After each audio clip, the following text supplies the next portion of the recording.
네, 지난 시간에 이어서 계속 계시록 21장 새하늘과 새 땅에 대해서 말씀을 나누도록 하겠습니다. 지난 시간에 우리가 계시록 21장 7절에 이기는 자는 이것들을 유업으로 얻으리라.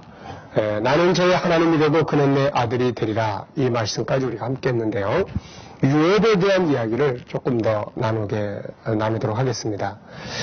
성경은 그리스도 안에 있는 주의 백성들이 기업 혹은 유업을 얻게 된다고 많은 부분에서 밝혀주고 있습니다. 먼저 우리 성경을 몇 곳 찾아보도록 하겠습니다. 먼저 구약에서는 다니엘서 12장, 다니엘서 12장을 한번 보겠습니다. 다니엘서 12장 마지막 절 13절 말씀을 보면은 하나님께서 다니엘에게 그의 사명이 이제 다 마치고 이제 너도 내 기업을 누릴 때까지 기다리라 이런 말씀을 주시죠. 자, 너는 가서 마지막을 기다리라. 이 마지막은 바로 하나님의 나라가 임하는 그날을 말하는 것이죠. 이는 내가 평안히 쉬다가 끝날에는 내 몫을 누릴 것이다. 구번역 성경 속에는 내 업을 누리게 될 것이다. 네, 기업을 얻게 될 것이다. 이런 말씀이죠. 이번에는 마태복음, 예수님께서 마태복음 25장에서 기업에 대한 말씀을 주셨는데요. 34절 말씀을 한번 보죠. 그때 임금이 그 오른편에 있는 자들에게 이르시되 내 아버지께 복받을 자들이여 나와 창세로부터 너희를 위하여 예비된 나라를 상속하라. 나라를 상속하라. 이런 말씀을 하시고 있는 것을 볼 수 있습니다. 자, 이번에는 바울이 쓴 글들을 한번 보죠. 바울이 쓴 로마서 제8장 15절부터 보겠습니다. 너희는 다시 무수하는 종의 영을 받지 아니하였고 양자의 영을 받았으므로 우리가 아빠 아버지라고 부르짖느니라. 성령이 친히 우리의 영과 더불어 우리가 하나님의 자녀인 것을 증언하시나니 자녀이면 또한 뭐라고 되어 있나요? 상속자. 네, 곧 하나님의 상속자요 그리스도와 함께한 상속자니 우리가 그와 함께 영광을 받기 위하여 고난과 함께 받아야 할 것이니라. 상속받는다. 이제 하나님의 자녀가 됐기 때문에 하나님의 자녀가 된 사람들이 이 세상의 것들만 얻는 게 아니라 바로 상속자, 네, 하나님으로부터 상속받는 기업을 이야기합니다. 이번에는 갈라디아서 3장을 한번 보시죠. 갈라디아서 제3장, 제3장 마지막 절을 보겠습니다. 29절, 너희가 그리스도의 것이면 곧 아브라함의 자손이요 약속대로 유업을 이을 자니라. 이렇게 말씀하고 있습니다. 약속대로 유업을 이을 자다. 이번에는 4장 7절, 그러므로 네가 이후로는 종이 아니요 아들이니 아들이면 하나님으로 말미암아 유업을 받을 자니라. 이번에는 베드로전서 1장을 보겠습니다. 베드로전서 제1장 3절과 4절입니다. 우리 주 예수 그리스도의 아버지 하나님을 찬송하리로다. 그의 많으신 그 일대로 예수 그리스도를 죽은 자 가운데서 부활하게 하심으로 말미암아 우리를 거듭나게 하사 산 소망이 있게 하시며 썩지 않고 더럽지 않고 쇠하지 아니하는 유업을 있게 하시나니 곧 너희를 위하여 하늘에 간직하신 것이라. 자, 구약이나 신약이나 모두가 다 성도들이 얻게 될 기업에 대해서 이야기를 하고 있습니다. 바로 계시록 21장 이제 7절 한번 보겠습니다. 이기는 자는 이것들을 유업으로 얻으리라. 네, 나는 저의 하나님이 되고 그는 내 아들이 되리라. 이렇게 말씀하셨어요. 그러니까 우리가 얻게 될 유업, 다니엘에게 하나님이 말씀하신 유업, 예수님이 오셔서 말씀하신 유업, 바울 사도가 이야기한 기업, 상속받을 것, 바로 이 나라입니다. 그래서 우리가 이 나라를 바르게 알아야 되는 것이 아주 중요한 것이죠. 그래서 이기는 자는 이것들을 유업으로 얻으리라. 이기는 자들이 이것을 유업으로 얻게 되는 거예요. 물론 여기서 이기는 자 그러면 신천지에서는 자기들의 총회장이라고 부르는 이만희씨를 이기는 자다 이렇게 이야기를 합니다. 그렇지만은 성경은 이 이기는 자에 대해서 설명을 하고 있습니다. 우선 첫 번째는 이기는 자는 누굴까요? 바로 예수 그리스도입니다. 그래서 이분이 이기시고 자기도 바로 이와 같은 권세를 받았다. 그러면서 2장 26절 보면 이기는 자와 끝까지 내일을 지키는 그에게 만국을 다스리는 권세를 주리니 그가 철장을 가지고 그를 다스려 질그릇 깨뜨리는 것과 같이 하리라. 나도 내 아버지께 받은 것이 그러하니라. 이기는 자.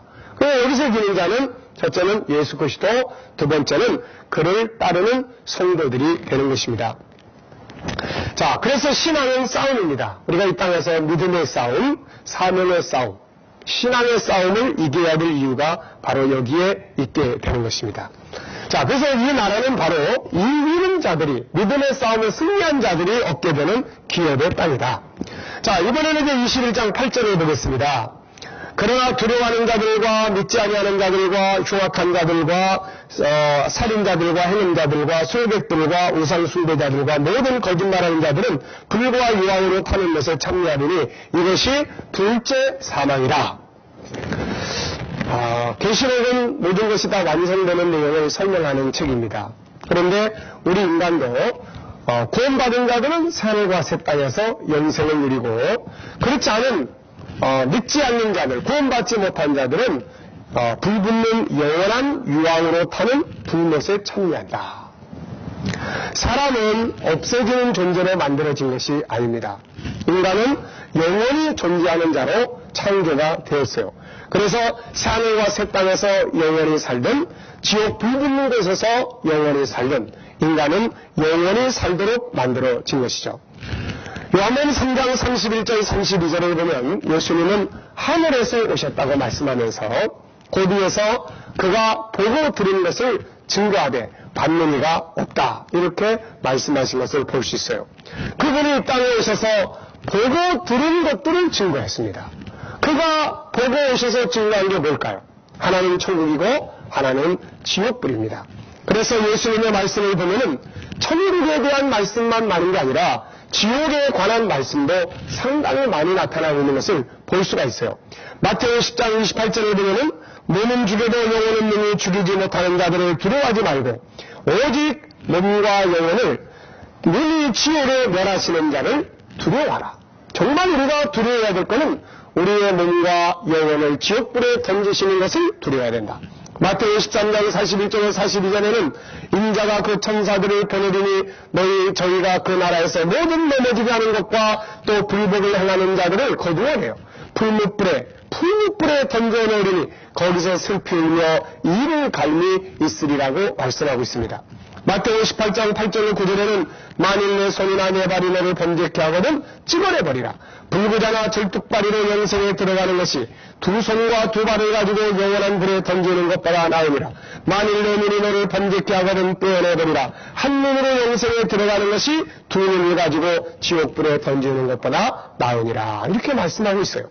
마태복음 25장 30절에는 이 무익한 종을 바깥에 오는 대로 내쫓아라. 거기서 슬피 울며 이를 갈미 있으리라. 이렇게 말씀하고 있고 25장 41절에는 또 왼편에 있는 자들에게 이르시되 저주를 받은 자들아 나를 떠나 마귀와 그 사자들을 위하여 예비된 영롱한 불에 들어가라고 말씀하고 있습니다. 이 외에도 누가복음 16장 19절 31절에서는 부자와 나사로 두 사람의 예를 들어서 천국과 지옥에 간다는 사실을 설명하고 있습니다. 두 사람이 다 똑같이 세상에 사는 것은 다 달랐어요. 한 사람은 부자로 한 사람은 가난하고 병들은 모습으로. 그렇지만은 그들의 육체가 똑같이 다 죽어서 장렬했지만 한쪽은 천국으로 한쪽은 지옥 불붙는 곳에 들어가 있는 것을 보여주고 있습니다. 안타까운 것은 지옥에 들어간 그 사람이 그 고통 속에서 부르짖는 이야기예요. 아브라함한테 뭐라고 이야기합니까? 세상에는 내 형제 다섯이 있으니까 그들이 이것을 좀 알게 해줘가지고 나사로를 보내서 그들에게 이런 곳이 있으니까 오지 않도록 해달라는 요청을 합니다. 너무너무 안타까운 거죠. 그때 아브라함은 이 세상에는 모세와 선자들이 있다. 이게 무슨 말입니까? 이 천국 지옥을 알고 있는 교회와 신자들이 있다는 것이죠. 그런데 안타까운 것은 물질 문명이 발전하면서 예수 믿어서 땅의 것만 잘 얻어서 평안하고 행복하게 산다고 하는 개념이 강해지면서 천국도 자꾸 희미해지고 지옥도 희미해지고 그러다 보니까 내 형제 이웃들의 구원의 문제도 희미해져서 전도할 생각들도 잘 안 하게 되고 복음 전할 생각도 안 하게 되고 해봐야 기껏 우리 교회 좋으니까 오세요라는 말밖에는 못하는 이런 안타까운 현실에 처해 있는 것입니다. 그러나 우리가 성경을 보고 성경대로 믿는다고 할 것 같으면 성경은 딴 거 없어요. 천국, 지옥. 그러다 보니까 구원받아야 될 필요성이 절감하게 되고 그러다 보니까 내 형제들 이웃들 전도하지 않으면 안 되니까 그냥 열심히 전도하기 위해서 희생하고 헌신하고 하는 것이죠. 여러분, 세상에서 아무리 많은 것들을 거두고 아무리 큰 기업을 이뤘다 할지라도 그의 영혼이 생명이 구원받지 못하고 지옥불씨로 들어간다면 이 땅의 것들은 무슨 의미가 있겠습니까? 그런 사람을 보고 진정한 성공자라고 말할 수는 없는 거예요. 우리가 100% 인생에 성공하기 위해서는 반드시 이 지옥 가는 일이 없고 구원받는 역사가 이루어져야 됩니다. 지옥에 대해서는 예수님만 말씀하신 게 아닙니다. 베드로서 2장 3절의 4절에 보면 저희가 탐심을 인하여 지은 말을 가지고 너희를 일을 삼으니 저희 심판은 옛적부터 지체하지 아니하며 저희 멸망은 차지 아니하느니라. 하나님이 범죄한 천사들을 용서치 아니하시고 지옥에 던져 어두운 구덩이에 두어 심판 때까지 지키게 하셨으며 베드로도 지옥을 설명하고 있고 또 사도들의 글 속에서 멸망, 구원, 심판, 영원한 형벌 등의 예언들이 많이 나타나고 있는데 이것은 세상의 어떤 재앙을 말하는 게 아니라 궁극적으로는 지옥의 형벌을 의미하고 있다 하는 것입니다. 데살로니가후서 1장 8절 9절을 보면 하나님을 모르는 자들과 우리 주 예수의 복음을 복종치 않는 자들에게 형벌을 주시리니 이런 자들이 주의 얼굴과 그의 힘의 영광을 떠나 영원한 멸망의 형벌을 받으리라 이렇게 말씀해요. 특히 주님의 계시를 기록한 요한계시록에서는 지옥에 대해서 분명하게 이야기를 합니다. 요한계시록 14장 9절 11절에 보면 또 다른 천사 그 셋째가 그 뒤를 따라 큰 소리로 가르되 만일 그들이 짐승과 그의 우상에게 경배하고 이마에나 손에 표를 받으면 그도 하나님의 진노의 포도주를 마시리니 그 진노의 잔에 섞인 것이 없이 부은 포도주라. 거룩한 천사들 앞과 어린 양 앞에서 불과 유황으로 고난을 받으리니 그 고난의 연기가 세세토록 올라가리로다. 짐승과 그의 우상에게 경배하고 그의 이름에 표를 받는 자는 누구든지 밤낮 쉼을 얻지 못하리라 하더라. 계시록 20장 10절에는 또 저희를 미혹하는 마귀가 불과 유황못에 던지오니 거기는 그 짐승과 거짓 선지자도 있어 세세토록 밤낮 괴로움을 받으리라고 말씀하고 있습니다. 계시록 20장 13절 15절에는 바다가 그 가운데서 죽은 자들을 내어주고 사망과 음부도 그 가운데서 죽은 자들을 내어주며 각 사람이 자기 행위대로 심판을 받고 사망과 음부도 불못에 던지오니 이것은 둘째 사망 곧 불못이라. 누구든지 생명책에 기록되지 못한 자는 불못에 던지우더라. 계시록 21장 8절 그러나 두려워하는 자들과 믿지 아니하는 자들과 흉악한 자들과 살인자들과 해놈자들과 술객들과 우상 숭배자들과 모든 거짓말하는 자들은 불과 유황으로 타는 것에 참여하리니 이것이 둘째 사망이라. 이처럼 성경은 천국을 증거할 뿐만 아니라 죄인들이 들어가게 될 지옥에 대해서도 많이 설명하고 있습니다. 인류가 어디로 갈 것인가에 대한 최종적 설명은 바로 요한계시록 21장 22장에서 하고 있어요. 여기서는 구원받은 자들이 들어가게 될 새로운 세계 하나님의 나라를 설명하고 또 총벌의 장소인 지옥을 보여주고 있습니다. 그래서 주님은 사람이 세상에서 가장 기뻐해야 될 일은 바로 그 이름이 생명책에 기록되는 것이라고 말씀하셨고 사람이 가장 두려워해야 할 일은 지옥에 들어가는 것이라고 말씀하셨습니다. 우리는 나 자신뿐만 아니라 내 가족, 형제, 이웃 나아가서는 온 세계 모든 백성들이 멸망의 장소에 가지 않고 영광스러운 하나님의 나라를 유업으로 얻을 수 있도록 수고해야 합니다. 이 땅에 와서 내가 구원받는 것을 성공이라 말하고 내 가족들이 구원받는 것을 진정한 성공이라고 이야기를 합니다. 그리고 다른 사람들을 구원하는 것이 이루어질 수 있다면 그들의 구원을 위해 산다면 우리의 인생은 영광과 상급을 받는 그런 보너스 성공이라고 말하는 거예요. 만약에 자기 자신을 구원받지 못하면 세상에 아무리 많은 인권은 뭐하겠어요. 자식들 구원받지 못하면 그들이 대통령이 되면 뭐하고 그들이 기업의 사장이 되면 뭐하겠습니까. 우리에게 있어서 가장 중요한 것은 바로 이 하늘의 기업에서 낙오되지 않는 거예요. 여호와 증인들은 지옥을 부정합니다. 그들은 사랑이 많으신 하나님이 어떻게 지옥으로 만들어 놓고 사람들을 고통스럽게 하느냐고 이야기를 해요. 그래서 이 지옥을 다 상징으로 해석해 버립니다. 그러나 여러분, 비유나 상징적 해석은 성경의 본질을 없애버리는 거예요. 그래서 여호와 증인들하고 많은 토론들을 나누면서 그런 이야기했어요. 지옥에 대한 성경 보도를 다 뽑아다가 보여주면서 봐라, 성경은 이렇게 지옥을 많이 이야기하고 있는데 이게 없다고 이야기를 하면 어떻게 되냐. 나는 이대로 믿는다. 당신들은 이렇게 해석하고 저렇게 해석해서 결국 성경에 있는 거 없애버리는 거야. 그런데 만약에 갔을 때, 딱 부딪혀봤을 때, 당신 지옥에 없는 걸 봤냐? 딱 부딪혔을 때 그대로 말씀 그대로 있다면 누가 책임질 거냐? 그리고 당신은 어떻게 할 거냐? 저는 그냥 이대로 믿는 것이 좋다. 가서 없으면 당신들 말대로 없으면 감사한 일이고 있으면 안 들어가니까 더 감사한 일 아니겠느냐. 여러분, 우리는 비유나 상징 이런 걸 통해서 성경의 본래의 그 본질을 없애버리는 이런 어리석은 일들, 이게 바로 마귀가 우리로 하여금 진리를 보지 못하게 만드는 전략이 아니고 무엇이겠습니까? 사도 바울은 고린도전서 11장 4절에서 다른 복음을 경계시켰어요. 진짜 참된 복음 말고 잘못된 복음들. 계시록 22장 마지막 18절 19절에 보면 주님이 말씀하신다는 예언의 말씀을 빼는 자, 이것들을 없애는 자, 이 위에 더 가늠하는 자는 그 벌을 받게 될 것이라고 생명나무에 나아갈 수 없다고 말씀하신 것을 볼 수가 있습니다. 우리는 그대로 믿는 지혜와 믿음이 있어야 될 줄로 믿습니다. 이제 21장 9절부터는 하늘의 수도인 새 예루살렘 성을 소개하고 있습니다. 21장 9절 보죠. 일곱 대접을 가지고 마지막 일곱 제안을 담은 일곱 천사 중에 하나가 나와서 내게 말하여 가로되 이리 오라. 내가 신부 곧 어린 양의 아내를 내게 보이리라. 이렇게 말씀했어요. 그리고 10절은 성령으로 나를 데리고 크고 높은 산을 올라가 하나님께로부터 하늘에서 내려오는 거룩한 성 예루살렘을 보이니. 여러분, 하늘의 예루살렘 성은 결코 추상적인 것이 아닙니다. 상징적인 것이 아니에요. 어떤 분들은 아니 여기 무슨 이런 보석, 이런 보화 같은 이야기를 하냐 그러는데 인간은 이런 본능을 가지고 있기 때문에 동화 속에 이런 보석의 왕국을 그려놓고 하는 거예요.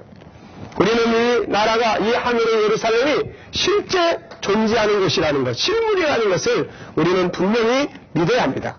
왜냐하면 히브리서 8장 5절을 보면은 모세가 만드는 성막을 이야기를 해요. 근데 이거는 모형이라고 이야기합니다. 그리고 이거는 실물이라고 이야기를 해요. 그리고 나중에 이 솔로몬이 예루살렘 성전을 만들었는데 이 사도 바울은 위에 있는 예루살렘, 아래에 있는 예루살렘 두 개를 이야기를 해요. 갈라디아 4장 26절에 보면은 위에 있는 예루살렘, 히브리서 12장 22절을 보면 하나님의 도성 하늘의 예루살렘을 이야기를 해요. 히브리서 11장 10절 말씀을 보면 아브라함은 하나님을 지은 성을 바라봤다고 그래요. 그것은 바로 13절로 16절에 보면은 위에 있는 하나님이 세우신 하늘의 도성, 아브라함도 이거 바라보고 살았다는 겁니다. 이거 바울은 이걸 바라보고 이걸 가서 보고 이 안에 계신 하나님을 뵙고 말입니까? 그렇기 때문에 우리는 이것을 무슨 상징적으로 추상적으로 이해하려고 하면 안 돼요. 실물입니다. 나라가 있고 수도가 있는 거예요. 그래서 우리는 이 소중한 복음을 우리는 잊어버려서는 안 되는 것입니다. 자, 그 다음에 이제 11절로 14절에 보면은 이 거룩한 성의 구조를 설명을 해요.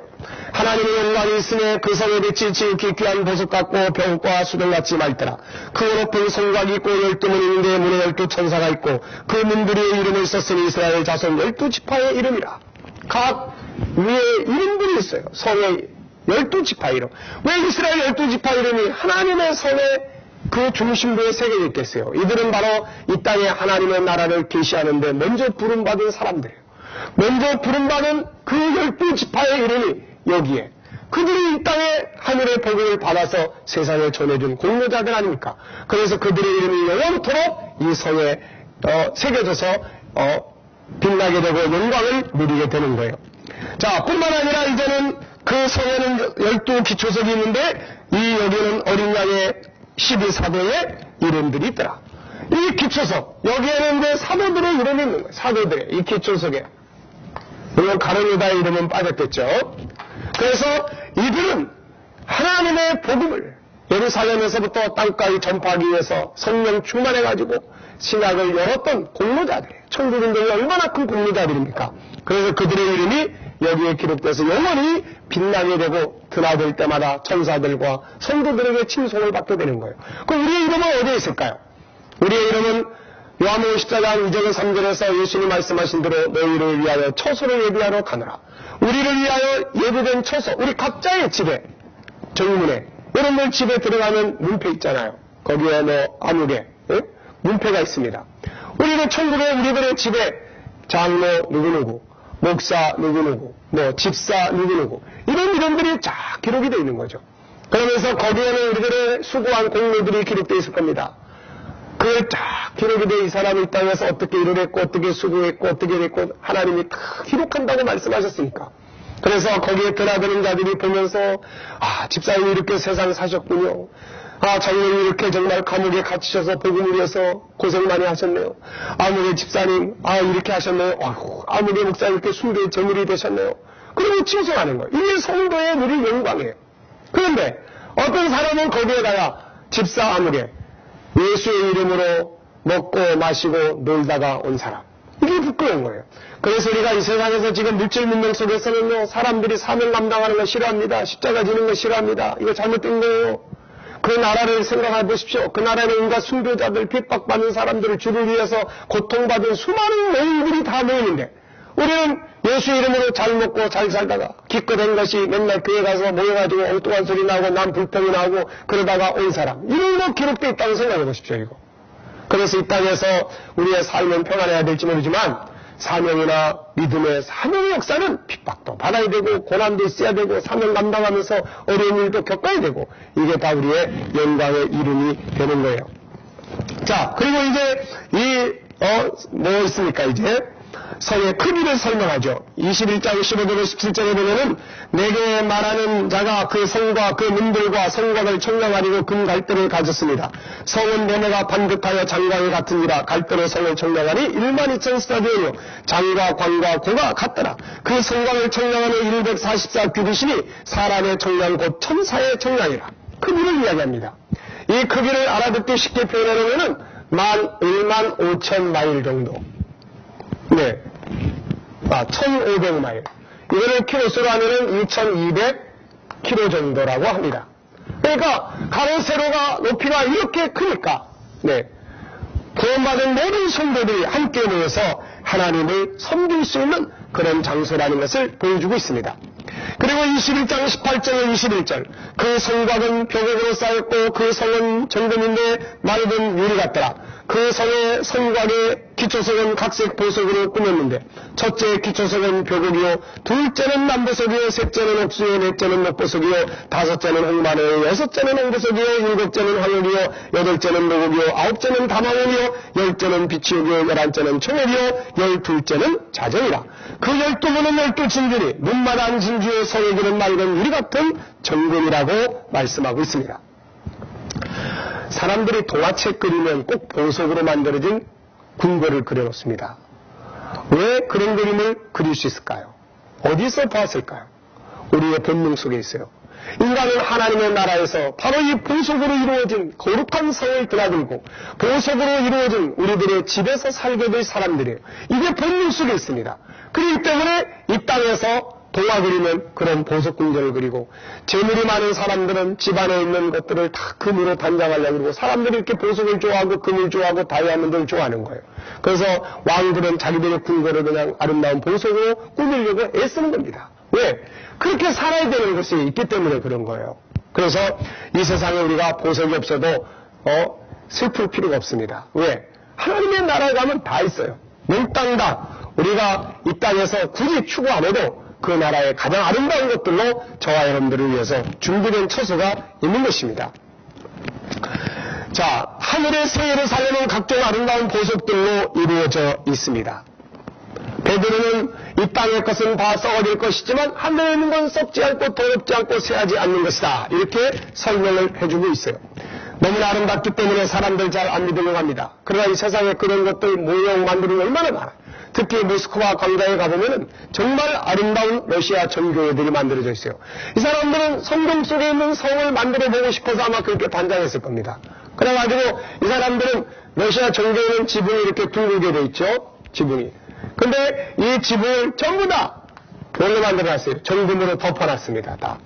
그러니까 그것을 저는 보면서 야, 사람들도 이렇게 아름답게 만들 수 있다면 하나님의 보이신 하늘의 예루살렘은 얼마나 아름다울 것인가를 늘 생각을 해봤어요. 그래서 모스크바에서 세미나할 때는 천국 공부한 다음에 반드시 이 모스크바 광장에 있는 러시아 정교회들을 보여줍니다. 사람을 이렇게 만드는데 하나님이 만드신 성이 얼마나 아름답겠나를 이야기를 해줘요. 여러분, 세상에서 사람들은 어디 가서 진귀한 진주 하나 구해서 막 자랑합니다. 근데 우리는 아버지 집이 진주야. 아버지 집의 대물이 진주야.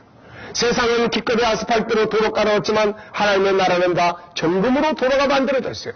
그래서 이것을 꼼따 만드는 성막 안에 들어가 보면 나무 안에는 조각목으로 만들지만 겉은 다 정금으로 만들어서 그 아름다움을 나타내게 했지 않습니까? 제사장들은 12보석으로 꾸며진 흉패를 만들어서 붙이고 들여다니고 하나님의 나라가 신물이 흐르니까 여기다가 모형을 그렇게 만들어 놓은 것이에요. 우리는 자면서도 이 거룩하고 아름다운 성을 꿈꿀 수 있어야 합니다. 이 시간 강의는 여기서 마치도록 하겠습니다. 감사합니다.